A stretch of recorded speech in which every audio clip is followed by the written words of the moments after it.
मनसेचं railway भरती आंदोलन प्रकरण होतं आणि त्यामध्ये मनसे अध्यक्ष राज ठाकरे यांची निर्दोष मुक्तता करण्यात आली आहे। मनसेनं 2008 मध्ये हे आंदोलन केलेलं होतं। 2008 साली रेल्वे भरती दरम्यान कल्याण स्थानकावर उत्तर भारतीय उमेदवारांवर मनसे कार्यकर्त्यांनी मारहाण करत रेल्वेचं सुद्धा मोठ्या प्रमाणावर नुकसान केलेलं।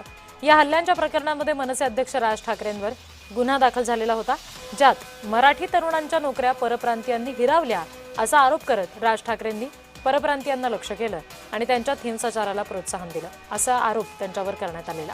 यामध्ये राज ठाकरे यांच्यासह 7 जणांवर गुन्हा दाखल करण्यात आला होता।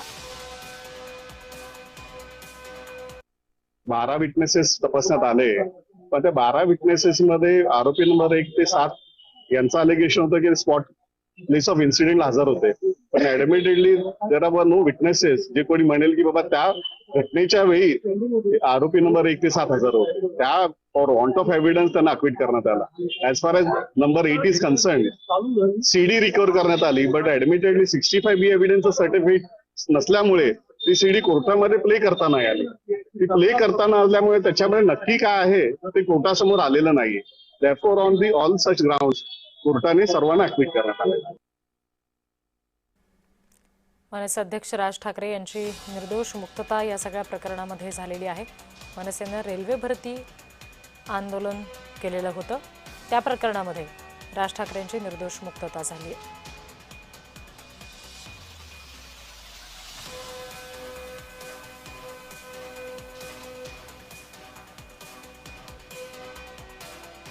मनसे अध्यक्ष राज ठाकरे यांची निर्दोष मुक्तता झाल्याचं हे प्रकरण आहे।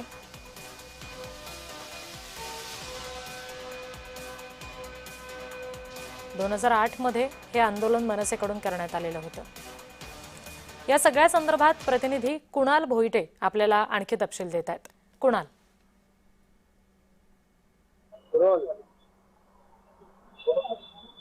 नक्कीच एकंदरीत पाहायचं झालं तर 2008चं हे एकूण प्रकरण आहे। 2008 मध्ये रेल्वे भरतीच्या वेळेस मनसेने आंदोलन केलं होतं आणि जे परप्रांतीय उमेदवार आहेत यांना मारहाण झाली होती आणि याच प्रकरणी 7 जणांसोबतच राज ठाकरे यांच्यावर देखील गुन्हा दाखल करण्यात आला होता।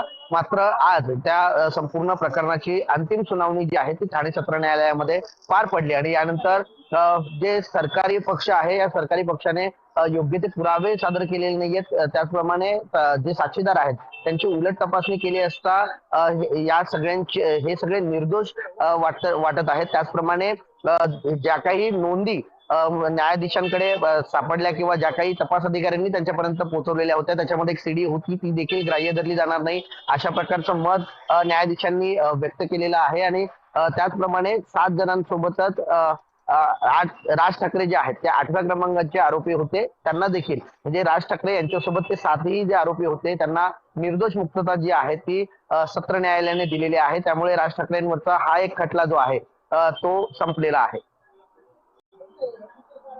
जोडलेले रहा।